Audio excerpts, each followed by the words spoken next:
Assalamualaikum warahmatullahi wabarakatuh. Perkenalkan, nama saya Perdana Putra Harwanto, NIM 2024 10 10 30 22. Saya dari kelas Sistem Basis Data G. Di sini saya akan membahas modul 5 tentang pengimplementasian ERD dalam bentuk DDL. Nah, di sini ada beberapa tugas setelah kita menjalankan latihan dari beberapa uh, tutorial di atas atau seperti yang kita diminta untuk mengikuti langkah-langkah seperti yang ada di modul ini. Kemudian kita diminta untuk di sini mengimplementasikan semua ERD.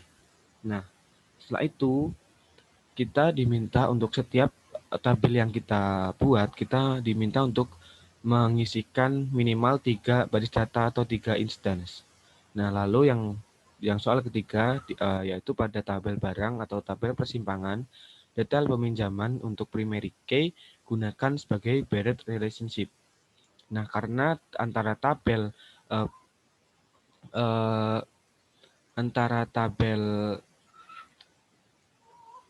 peminjaman, antara tabel peminjaman dan juga tabel barang ini memiliki relationship many to many, maka digunakan sebuah atau dibuat sebuah entity baru.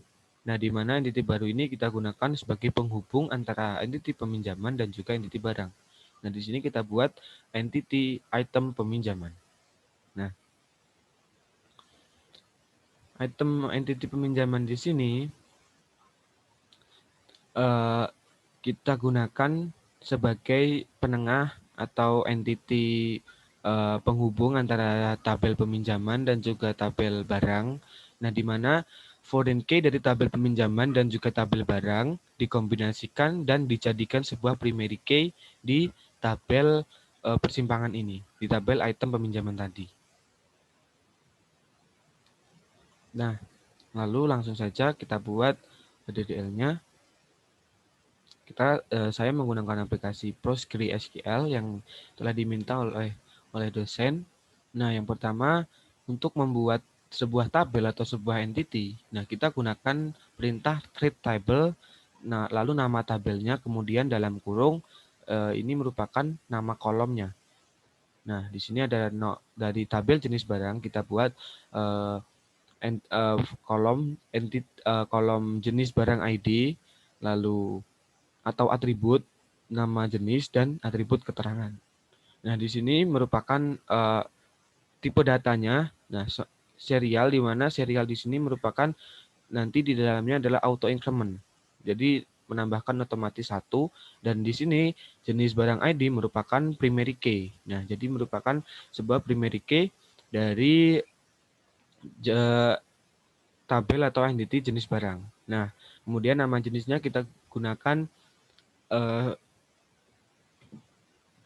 tipe data varchar. Nah, lalu keterangan kita gunakan tipe data teks. Nah, lalu ada insert into. Insert into ini digunakan untuk menambahkan instance atau mengisikan tabel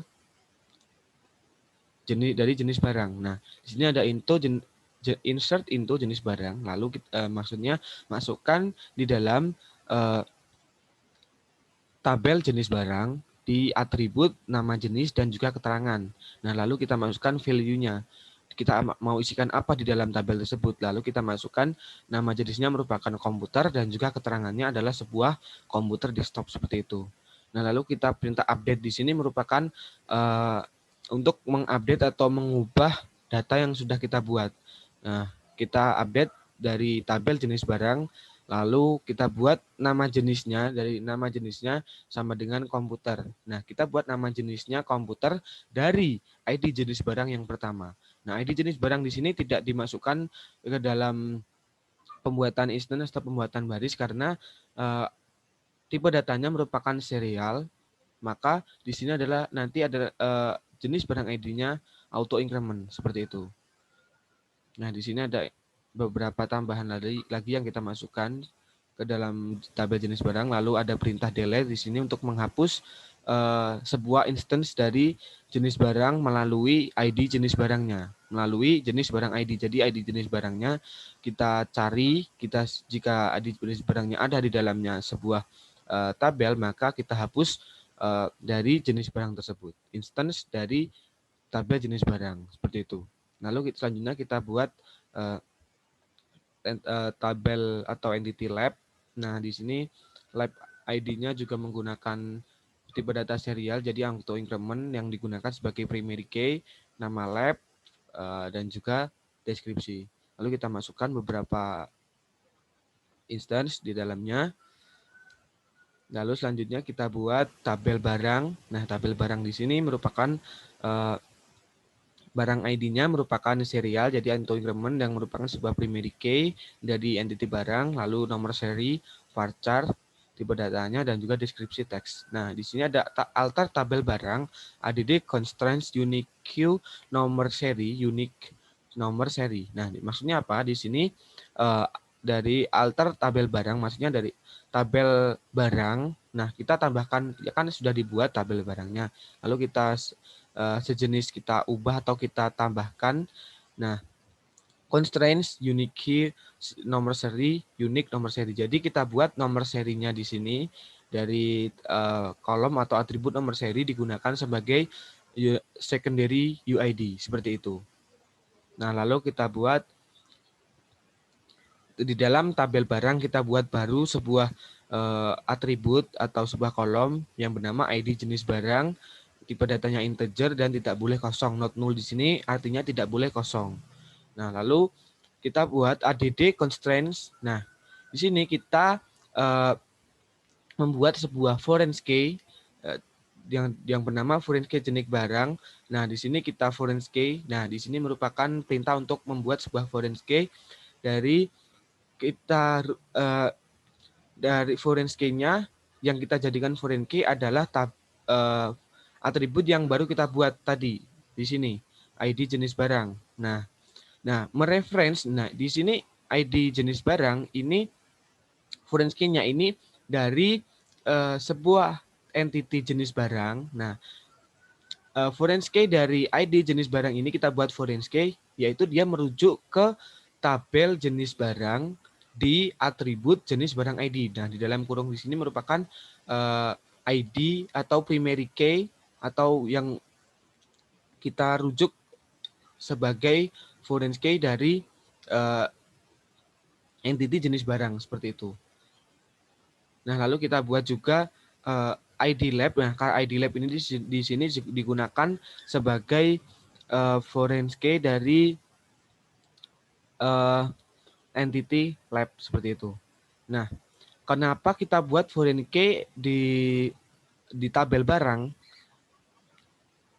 dari entity lab dan juga entity jenis barang? Karena entity barang di sini memiliki relationship antara tabel jenis barang dan juga tabel lab. Jadi kita harus gunakan ID atau primary UID dari jenis barang dan juga lab kita gunakan sebagai foreign key seperti itu. Lalu kita masukkan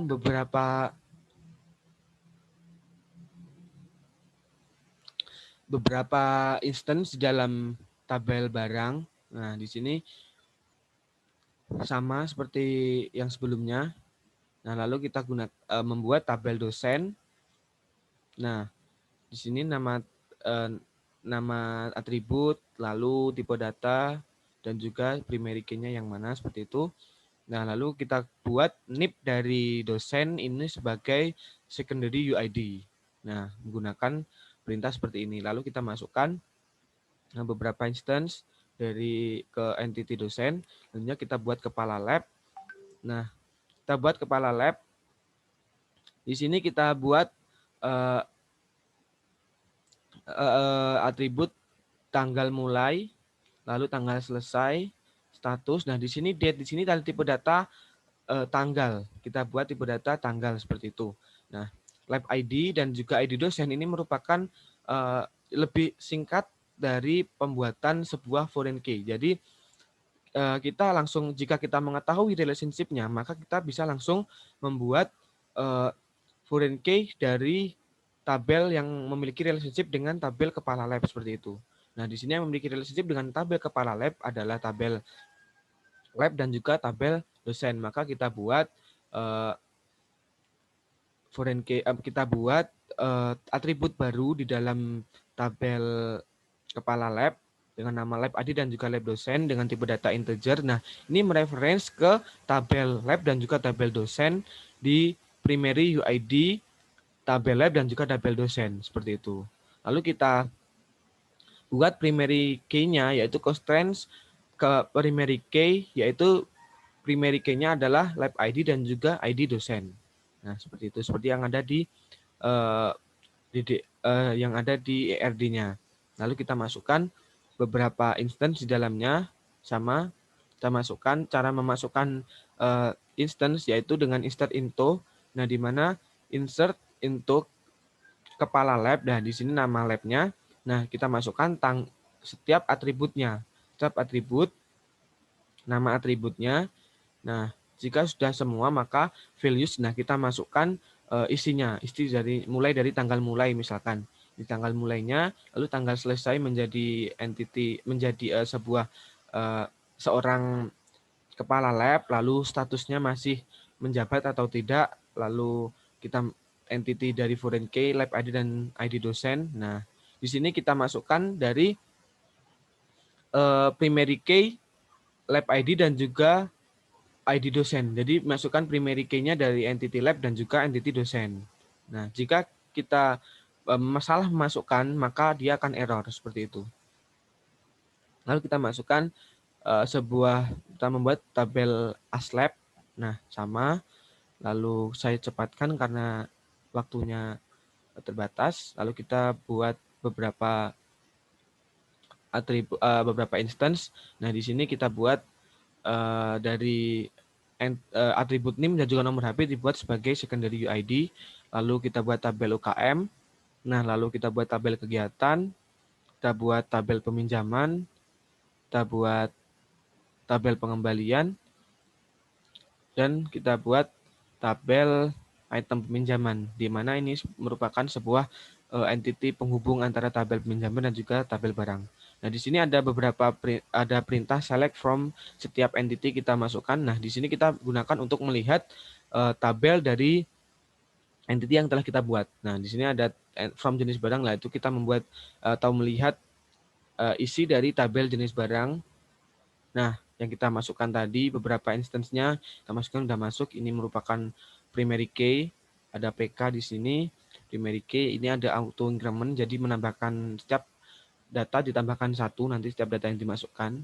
Lalu kita membuat ini merupakan isi dari tabel lab.